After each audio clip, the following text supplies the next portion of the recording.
welcome to the Living Hope Thought for the Day. Today we find ourselves in the book of Nehemiah. Nehemiah is an outstanding example of leadership. He's someone who is willing to take risks. He's willing to make sacrifices in order to fulfill the will of God. Basically, Nehemiah, we find him in exile at the beginning of the book. We find that he's a cupbearer to the king.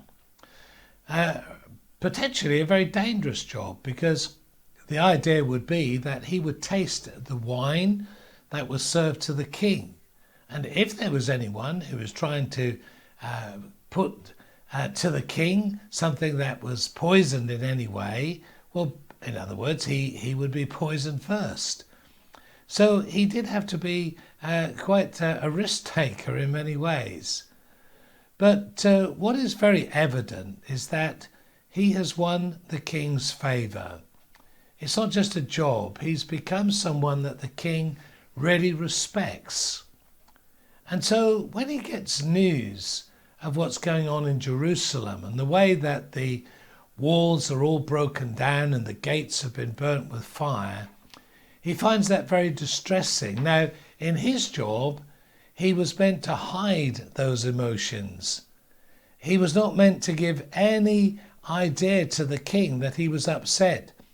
He, as part of the job, the protocol was that he would be bright and cheery and full of life, even though inside he was hurting and aching. But Nehemiah found that particularly difficult on a time when he was in the king's presence. And the king says, "Nehemiah, you're not yourself. What is going on?"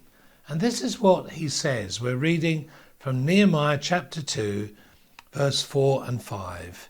"Then I prayed to the God of heaven, and I answered the king, if it pleases the king, and if your servant has found favour in his sight, let him send me to the city in Judah, where my ancestors are buried, so that I can rebuild it." Now, I think that we must realise that although it says there he's prayed, he has prayed when the king has brought that word to him. What's going on? You're not yourself. You're looking very glum, and you don't normally look that way. He does like an arrow prayer, like a swift prayer up to heaven. "Lord, this is a moment. Help me. I want to seize this moment. I want to share what's really on my heart." But we read beforehand that there had been considerable prayer and fasting.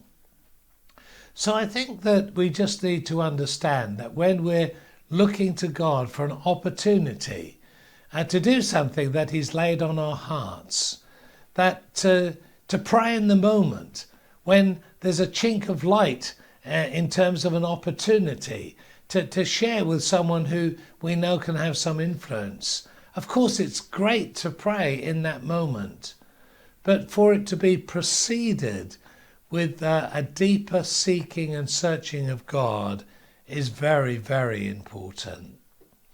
Well, Nehemiah has now shared his heart with the king. And this is my imagination, but I don't think it's far away from the truth. You could just imagine inside Nehemiah is thinking, how's he going to react to this? What's he going to say?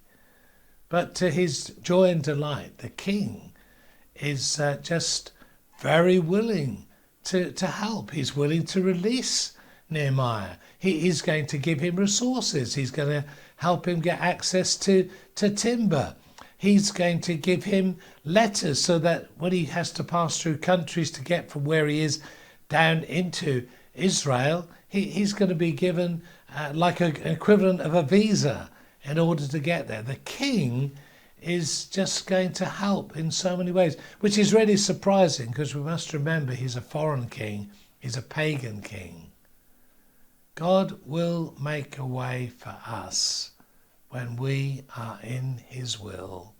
When we want what he wants, he will open the door and we can trust him and walk the walk that He's called us to. God bless you.